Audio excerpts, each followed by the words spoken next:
여기서 그러니까 함부로 그 공정했다라고 평가하시면 안 된다고 생각합니다. 국민들은 그게 불공정하다고 지금 얘기하고 있는데 어떻게 후보자 혼자 공정하다고 얘기하십니까? 그건 잘못된 생각이라고 저는 생각하고요. 그렇게 간단하게 생각하시고 답변하실 문제는 아니라고 생각합니다. 예, 좀 공정하게 업무를 수행하고 정관예우가 없다고 말씀하시는데 국민들은 정관예우가 있다고 생각하고 거기다가 정관 변호사들한테 돈을 갖다 주고 있지 않습니까? 정관예우를 기대하면서. 그럼 우리가 정관예우가 없다라고 평가할 게 아니라 정관예우를 어떻게 고칠까를 논의를 해야죠. 이것도 마찬가지입니다. 정치적 중립성이나 공정성이 훼손됐다라고 평가하면 어떻게 개선할까를 생각해야지 그거는 동의하지 못한다 이렇게 전제를 하시면 안 그런 건 됩니다. 아니고요. 정치적 제가 말씀드린 걸 하고 있습니다. 네, 검찰개혁 왜 필요하다고 생각하십니까? 짧게 말씀해 주시죠. 국민 중심으로 가지 못한 부분에 대한 반성, 국민 신뢰를 잃었던 부분, 공정성 논란 세 가지가 있을 것 같습니다. 검찰이 제19 감싸기 문제도 심각했죠. 그 부분도 있었습니다. 예, 검찰이 권한 남용한 것을 아무도 통제 못하고 있지 않습니까? 그런 측면도 있습니다. 그렇죠. 자, 저는 검찰의 칼날이라는 것이 굉장히 무서운데 힘없는 사람에게는 지나치게 예리하고 검찰 내부 식구나 기득권, 재벌 이런 사람들한테는 녹이 슬어버린 것 같습니다. 그러니까 검찰개혁이 필요하다고 지금 다들 얘기를 하고 있고 국민들이 검찰개혁의 필요성에 대해서는 항상 압도적인 지지를 보내고 있습니다. 뼈 아프게 받아들이셔야 할 것 같습니다.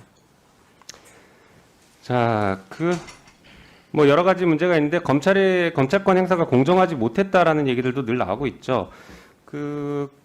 수사기소 얘기도 나오지만 항소권, 검찰의 항소권도 제대로 공정하게 행사하지 않는다라는 얘기도 있습니다. 하나 예를 들어 볼게요.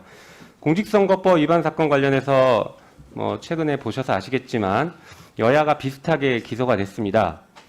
야당 의원에게는 1심에서 150만 원 구형했는데 80만 원 선고된 사건이 있었고 여당 의원에게도 동일하게 1심에서 150만 원 구형됐는데 80만 원 선고된 사건이 있습니다.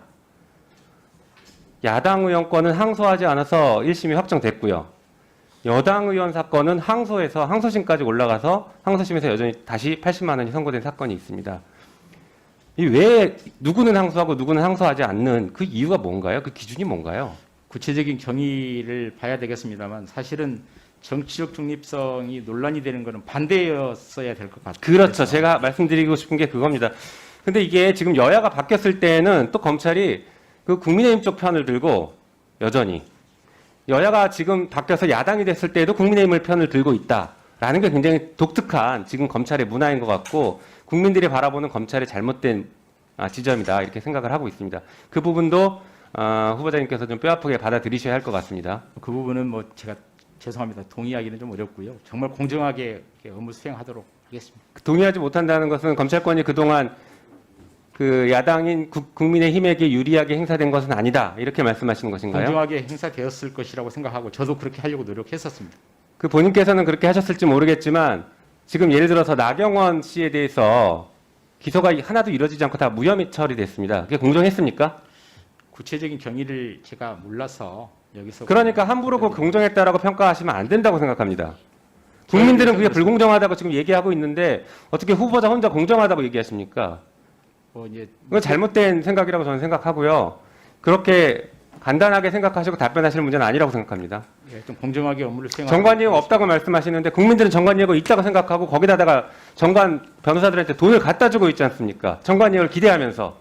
그럼 우리가 정관예우가 없다라고 평가할 게 아니라 정관예우를 어떻게 고칠까를 논의를 해야죠. 이것도 마찬가지입니다. 정치적 중립성이나 공정성이 훼손됐다라고 평가하면 어떻게 개선할까를 생각해야지 그거는 동의하지 못한다 이렇게 전제를 하시면 안 그런 건 됩니다. 아니고요. 정치적 제가 말씀드린 것처럼 공정성 논란이 있다는 부분 제가 모두 말씀에서 말씀드렸고 인정합니다. 다만 의원님 말씀하신 것 중에 야당 의원에게 유리하게 여당 의원에게 불리하게는 제가 동의하기 어렵다 그런 말씀이었습니다.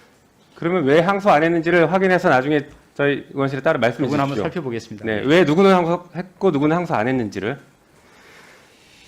자, 뭐 수사기소 분리에 대해서도 이제 질문을 드리겠는데요. 그 전에 후보자님 국회가 국정감사를 하지 않습니까? 예. 국정감사 과정에서 범죄 혐의가 발생된 어떤 사건이 있었어요. 예. 예를 들어서 국회가 수사하는 게 맞습니까? 국회에 수사 권한이 없기 때문에 수사는 안 될 것 같습니다. 국회가 만약에 입법을 통해서 수사권을 주면 맞습니까? 특별사법 특사경이 국회가 있다면 스스로 수사하는 입법권을 행사하는 게 맞냐는 걸 물어보는 겁니다. 그렇게 하면 안 되죠? 예, 적절치 않을 것 같습니다. 네. 판사가 수사하는 것은 타당합니까? 그건 당연히 아닐 것 같습니다. 아니죠. 아니라고 생각하시죠? 예. 그러면 검사가 왜 수사해야 되는지에 대해서 한번 생각해 보겠습니다. 일단 PT 자료 보시죠.